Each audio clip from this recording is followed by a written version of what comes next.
il fait lever son soleil et fait pleuvoir sur chacun, sur les bons comme sur les méchants. Et bien souvent, ce texte-là, il n'est pas forcément pris d'une manière très claire. Il faut le resituer dans son contexte pour arriver à comprendre pourquoi le Seigneur a parlé ainsi.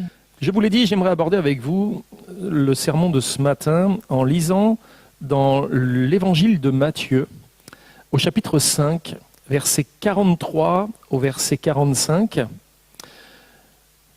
Vous avez appris qu'il a été dit « Tu aimeras ton prochain et tu haïras ton ennemi. » Mais moi, je vous dis, c'est Jésus qui parle, « Aimez vos ennemis, bénissez ceux qui vous maudissent, faites du bien à ceux qui vous haïssent, et priez pour ceux qui vous maltraitent et qui vous persécutent, afin que vous soyez fils de votre Père qui est dans les cieux, car il fait lever son soleil sur les méchants et sur les bons, et il fait pleuvoir sur les justes et sur les injustes. » Alors, la fin de ce passage, il fait pleuvoir sur les bons comme sur les méchants, il fait lever son soleil sur les justes comme sur les injustes.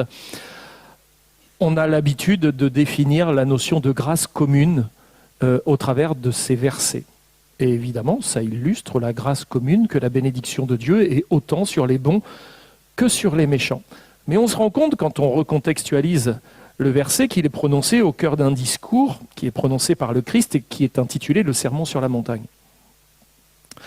Ce message, on pourrait dire, quand on l'analyse, quand on l'étudie, est un véritable chef-d'œuvre du christianisme. Et quand on sait quand même que le prédicateur qui est derrière, c'est Jésus lui-même, on n'a pas fini de l'étudier, ce message, de le faire repasser sur nos cœurs et d'essayer d'en puiser toute la signification, parce que si ça a l'air très simple et très abordable, en réalité c'est très profond. Et c'est même consternant de simplicité. On se dit, mais Jésus n'aurait pas pu prêcher de manière un peu plus profonde et plus théologique, nous définir en plusieurs points la vie chrétienne, etc. Là, il est très accessible, très simple, sans doute parce que son public, ou plutôt ses auditeurs, étaient des gens qui étaient eux-mêmes des gens très simples. Et il est allé les aborder en étant simple, mais en étant aussi très profond. Dans ce sermon, qui aborde quantité de sujets en réalité, Jésus nous dit que nous devons aimer nos ennemis et plus particulièrement ceux qui nous persécutent. Donc là, il met quand même la barre de nos ennemis très haute.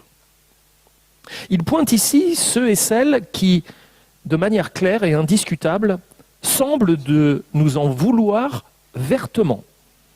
Il n'y a pas photo. Je pense que quand quelqu'un vous persécute, vous vous en rendez compte. On peut avoir des ennemis sans le savoir, vous savez ? C'est-à-dire des gens qui ne vous aiment pas, mais vous ne le savez pas parce qu'ils ne vous parlent pas, et puis même quand ils vous voient, ils vous font le grand sourire, mais en vérité, ils ne vous aiment pas. Mais quand on a quelqu'un qui nous persécute, on est sûr qu'il ne nous aime pas, il n'y a pas photo. Donc il pointe ici ceux et celles qui, de manière claire et indiscutable, semblent nous en vouloir vertement. Et les propos de Jésus ne sont certainement pas seulement de la rhétorique, de l'utilisation des mots, d'un assemblage de phrases en vue d'aller vers un objectif. Ce n'est pas juste de la rhétorique. Comme il le montra d'ailleurs tellement clairement et indubitablement, lorsque lui-même va se retrouver au cœur de la pire chose qui soit, il va monter sur la croix et des ennemis, il y en a plein autour de lui. Et là, il va prononcer cette parole que vous connaissez très bien.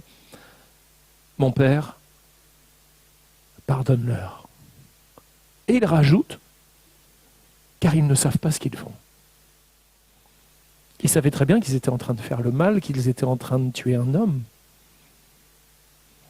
Les propos de Jésus ne sont clairement pas de la rhétorique, c'était vraiment du vécu chez lui. En fait, Jésus nous recommande d'être les fils de notre Père qui est dans les cieux en nous enjoignant de tendre à lui ressembler. D'ailleurs, le sermon sur la montagne se termine par cette parole « Soyez parfaits comme votre Père Céleste est parfait ». Bon, on sait très bien que là, la barre est plus que haute, elle est inatteignable pour nous. Mais lui ressembler à quel niveau?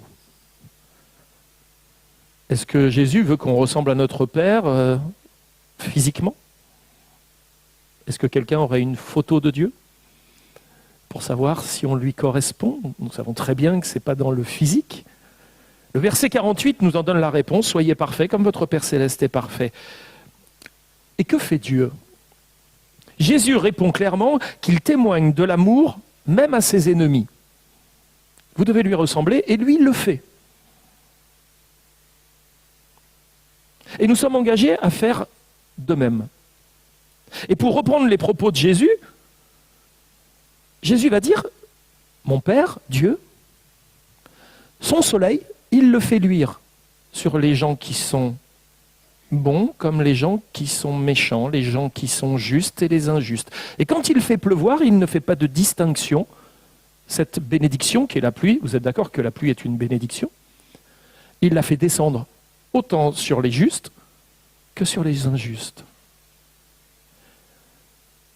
On pourrait se dire, mais les méchants, les injustes, pourquoi tu les bénirais? Pourquoi tu leur donnerais le soleil? Pourquoi tu leur donnerais la pluie?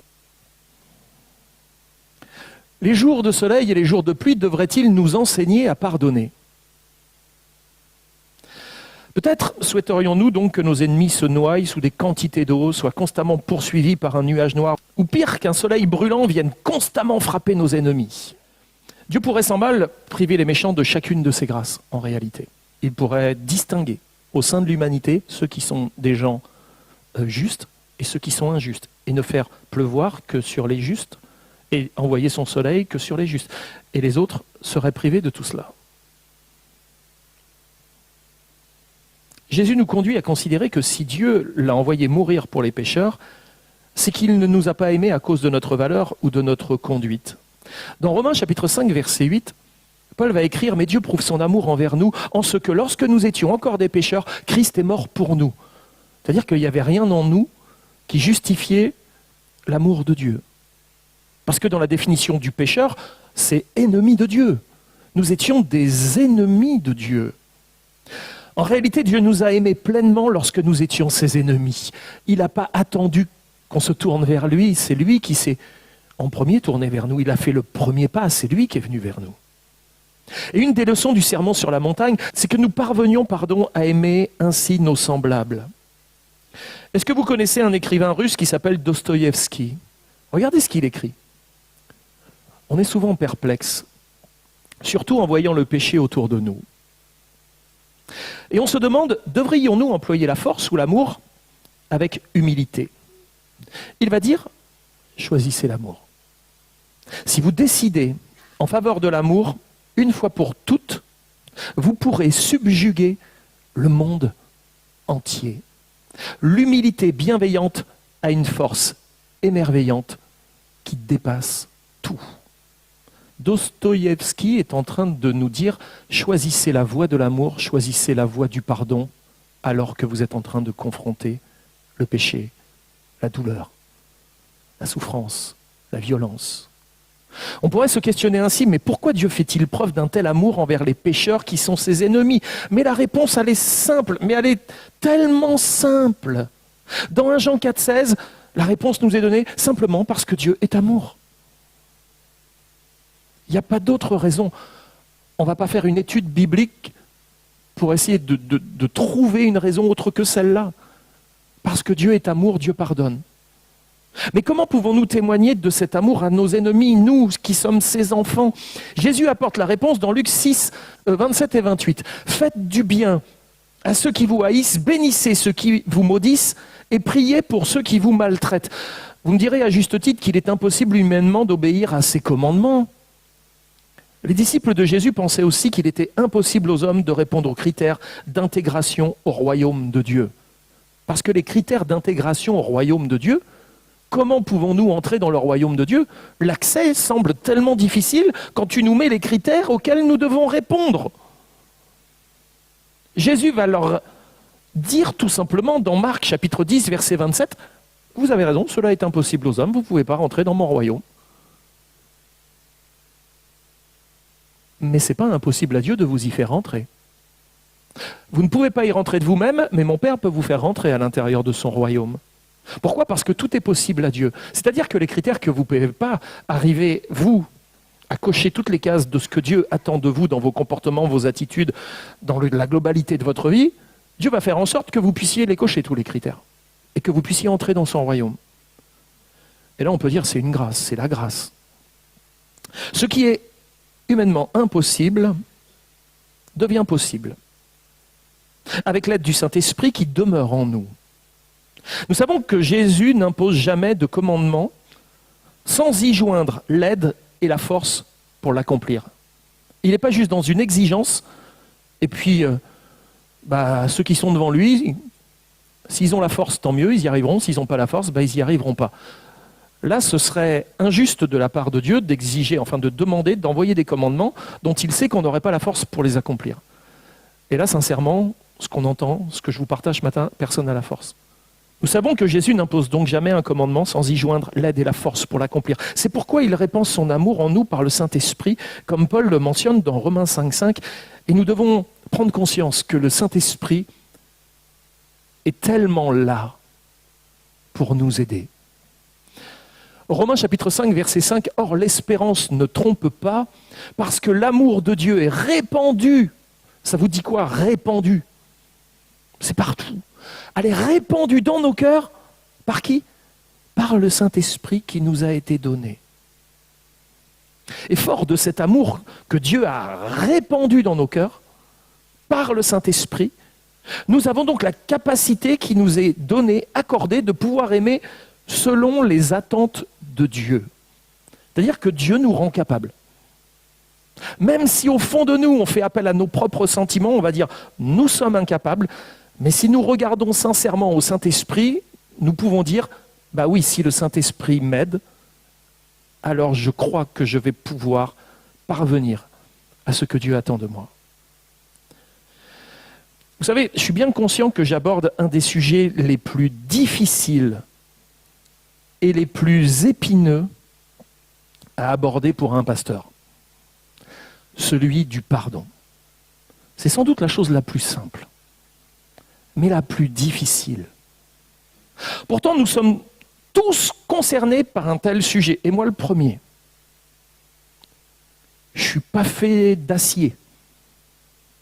Je suis un être humain comme vous, avec des sensibilités, avec un cœur, et je suis pleinement conscient de toutes les fragilités qui sont les miennes, comme vous devez être conscient et consciente des vôtres.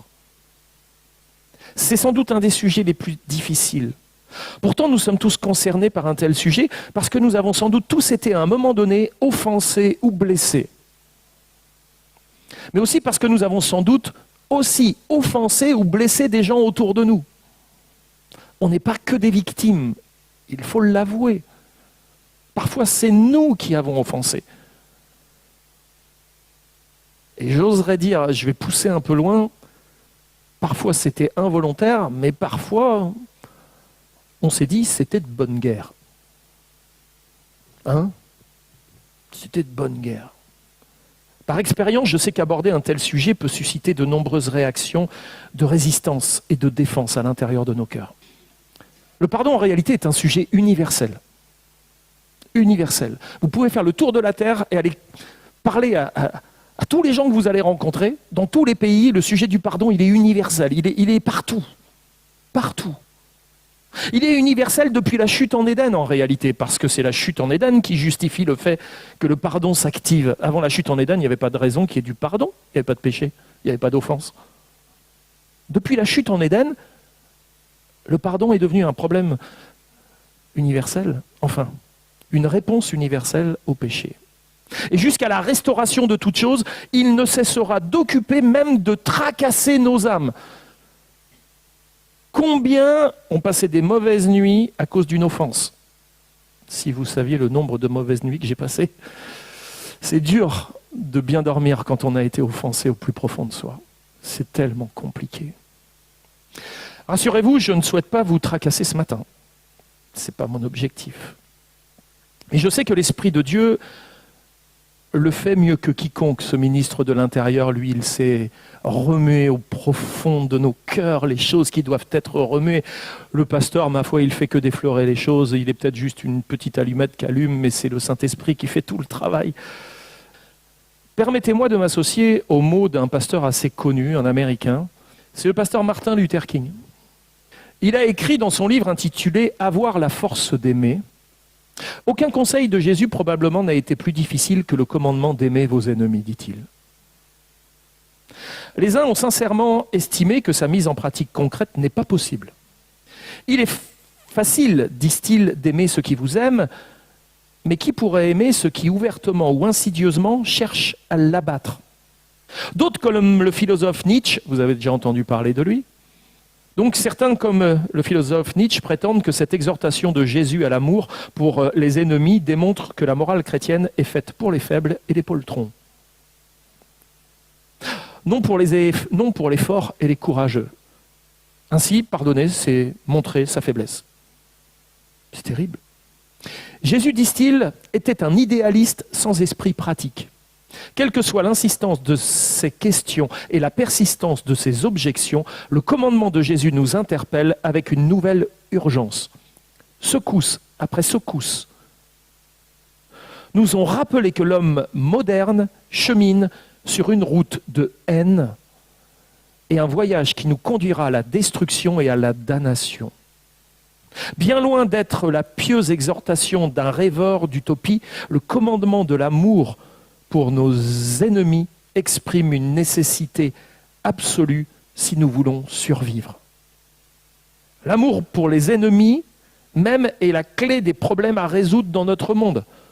À un moment donné, il faut trouver la voie du pardon.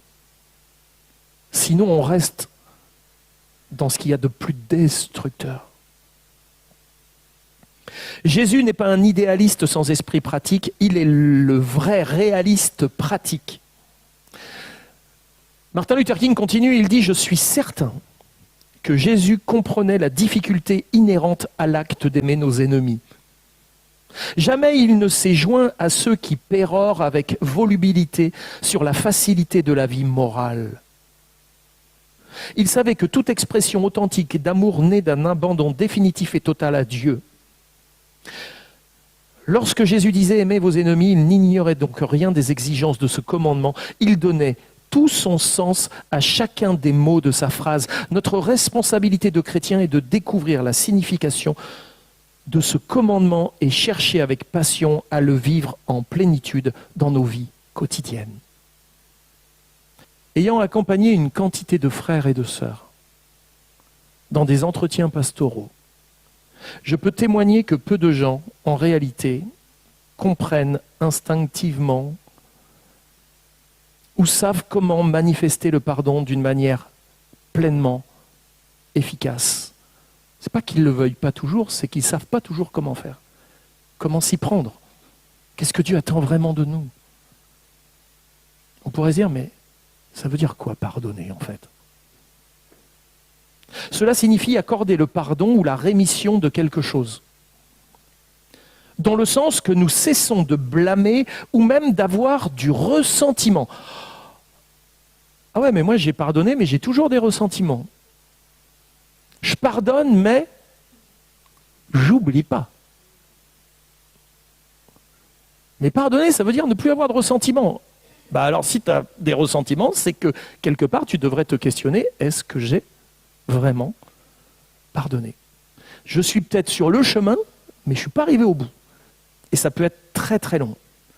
C'est un processus. Chez certains, ça se fait rapidement, et tant mieux pour eux. Pour d'autres, ça prend du temps et du temps et du temps et du temps. On peut donc parler de remettre la dette. On pourrait le définir comme le fait de renoncer à notre droit à la vengeance ou au paiement de l'autre personne. Les Chinois ont une espèce de sagesse intéressante. Un proverbe chinois dit « Celui qui choisit la vengeance doit creuser 2 tombes ». Mais le pardon est une voie de libération que Dieu déploie devant nous. Il doit être fait de tout notre cœur, dans la partie mentale de notre vie, dans la partie volitive, notre volonté, dans les émotions, dans l'esprit, au plus profond, avant que le processus soit terminé. Il va falloir questionner quelque part toutes ces parties de notre vie et voir si dans toutes ces parties de notre vie ça réagit encore ou pas. Nous vivons dans un temps de l'histoire biblique particulier. Vous savez dans quelle période on vit de l'histoire biblique? C'est la grâce. Mais ça veut dire quoi la grâce? Qu'est-ce que définit la grâce? Nous vivons dans la grâce, nous sommes au bénéfice de la grâce, nous sommes devenus enfants de Dieu par pure grâce, mais cette grâce prend sens dans quoi? Dans le fait que nos fautes ont été pardonnées. Et nous baignons là-dedans, bien conscients. Ainsi, est-il juste de penser que ce temps est propice au pardon et à toutes ses manifestations? Nous ne vivons plus selon l'économie de l'Ancien Testament. Je vais aborder encore un point et puis après, on remettra ça dimanche prochain si vous le voulez bien. Dans l'Ancien Testament, les offenses étaient généralement punies d'un jugement sévère, égal au tort causé. C'est ce que la plupart d'entre nous veulent généralement. Pour ceux qui les offensent, cette méthode de justice est plus connue sous le nom de œil pour œil, dent pour dent. C'est-à-dire que quelqu'un te fracasse l'épaule, tu viens le voir, tu prends un bâton, et bam, tu lui fracasses l'épaule. C'est bien. On est quitte. Justice est faite. Ça vous plairait, ce type de fonctionnement aujourd'hui? Pourtant, c'est ce que la plupart d'entre nous voulons, généralement, pour ceux qui nous offensent. Et cette méthode de justice est terrible. Malheureusement, parce que nous avons tendance à vouloir encore plus faire aux autres que ce qui nous a été fait, ce type de légalisme conduit souvent à une escalade de violence. Et dans le monde, on voit cette escalade de violence se mettre en place. C'est la violence des quartiers, c'est la violence dans les foyers, c'est la violence de partout. Dans les écoles, les professeurs n'arrivent plus à endiguer la violence des élèves. Tu me fais ça, je vais te faire pire. C'est une escalade de violence. Et on se dit, mais comment ça peut s'arrêter, ça? Ben, la Bible, elle nous donne toutes les réponses. On a l'itinéraire. Les résultats de cette méthode, œil pour œil, dent pour dent, si vous allez jusqu'au bout, elle produit une société d'aveugles et d'édentés.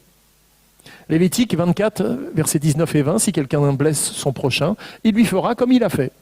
Fracture pour fracture, œil pour œil, dent pour dent, il lui sera fait la même blessure qu'il a fait à son prochain. Dans l'Ancien Testament, l'expiation avait le sens d'un recouvrement du péché. Parce qu'il y avait quand même une notion d'expiation. Il y avait aussi l'idée de restitution. C'est terrible. La restitution était nécessaire pour arranger les choses lorsque les hommes étaient offensés. D'ailleurs, vous allez me dire ce que vous pensez de cette notion de restitution dans le livre de l'Exode. Exode 21, 35. Si le bœuf d'un homme frappe de ses cornes le bœuf d'un autre homme, bon, on est en Camargue, ça peut arriver. Si ton taureau s'échappe, il donne un coup de corne dans le taureau de ton voisin. Et il le tue. Donc que la mort en soit la suite. Ils viendront à vendre le bœuf vivant, ton bœuf, il va falloir le vendre, et en partager la somme. Et le bœuf qui est mort, on va le déchiqueter, et puis on va se partager la carcasse. Qu'est-ce que vous en pensez? On est dans l'ordre de quel pourcentage? 50-50. Est-ce que ça vous plaît d'arranger les problématiques dans le 50-50? L'Ancien Testament n'avait pas l'air de vouloir régler les préjudices comme nous, on voudrait les régler. Donc là déjà, avec l'Ancien Testament, on a un sacré décalage. Vous voyez un petit peu? Quand on commence à faire ressortir les textes, on se dit « waouh !» Dans le Nouveau Testament, le pardon prend une toute autre dimension. On est sur une voie, on avance. Il n'est plus basé sur un simple recouvrement de la faute et une restitution, mais prend sa source dans le sang versé de Jésus qui enlève tous nos péchés. Alors là, il y a un sacrifice qui a été fait pour l'expiation des fautes, pour la manifestation du pardon. Colossiens chapitre 1, versets 12 à 14. « Rendez grâce au Père qui vous a rendu capable d'avoir part à l'héritage des saints dans la lumière. Il vous a fait rentrer dans son royaume.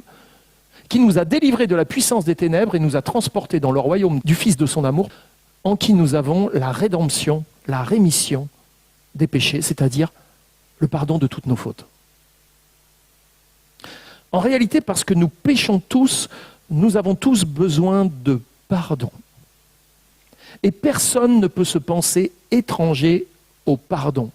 Je vais citer un nom qui a dû être cité tellement de fois à l'intérieur de ces murs.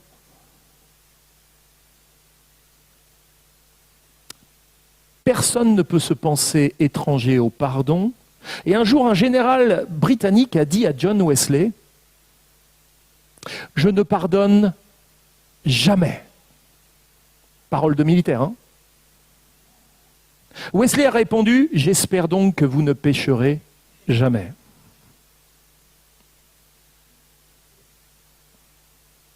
En répondant ainsi à ce général, Wesley souhaitait lui faire prendre conscience que nous devons tous pardonner toutes les offenses des autres parce que Dieu nous a pardonné nos péchés. Et nous devons comprendre que, parce que ce texte de la Bible peut être pris d'une manière un peu bizarre, mais est-ce que pour être sauvés, nous devons pardonner ? C'est-à-dire que si nous ne pardonnons pas, nous perdrions notre salut concrètement. Évidemment que ce verset ne veut pas dire que si vous ne manifestez pas le pardon, vous êtes perdu. Si c'est trop dur pour vous, que vous n'y arrivez pas, Dieu ne va pas dire « Ah, mais tu n'as pas pardonné à ce frère, à cette sœur, tu iras en enfer à cause de ça ». Mais ce serait pas normal de penser ça. Mais ce que ce passage veut dire, c'est parce que vous êtes sauvés, parce que Dieu a mis son esprit en vous, alors le résultat logique de ce que Dieu a accompli en vous, c'est que vous allez pouvoir entrer dans la dimension du pardon.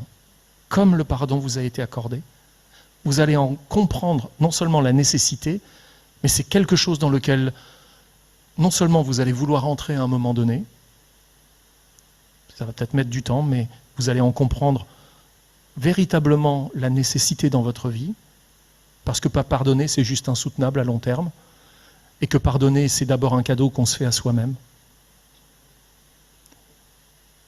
et que c'est un mur que l'on renverse pour continuer à progresser dans les voies de Dieu. Et donc en répondant ainsi à ce général, Wesley souhaitait lui faire prendre conscience que nous devons pardonner les offenses des autres parce que Dieu nous a pardonné nos péchés. Notre pardon est donc la conséquence directe du pardon de Dieu, de ce Dieu que nous avions tellement offensé, mais qui nous a accordé en Christ le plein pardon. Et notre pardon témoigne de cette réalité en nous qui a pris place. Et je terminerai donc là-dessus. Matthieu chapitre 6, versets 14 et 15. « Si vous pardonnez aux hommes leurs offenses, votre Père céleste vous pardonnera aussi. Mais si vous ne pardonnez pas aux hommes, votre Père céleste ne vous pardonnera pas non plus vos offenses. » Alors comprenons bien ce que ça veut dire. Dieu n'est pas en train de dire, enfin Jésus n'est pas en train de dire que Dieu ne va pas vous pardonner si vous ne pardonnez pas. Parce que Dieu vous a déjà pardonné. Donc il s'attend en toute logique à ce que vous aussi, vous puissiez entrer dans cette dimension. Sachez que oui, c'est un combat, c'est une lutte, c'est difficile, ça nous arrache les tripes, c'est quelque chose de terrible, mais comprenez que c'est un cadeau que vous vous faites, que Dieu vous permet d'entrer dans la grâce, le cadeau immérité. Et quand on réalise comment Dieu nous a pardonné en Christ, comment nous pourrions retenir la faute à quelqu'un d'autre. Regarde mon cœur qui m'appelle. Plus mes blessures sont vives, plus je me sens mourir. Quand ceux que j'aime sont ceux qui me blessent, et que mon âme saigne sans que rien ne cesse. Ouvre donc mon cœur, Seigneur, pour entrer dans la voie du pardon. Ouvre donc mon cœur, Seigneur, à manifester tes compassions.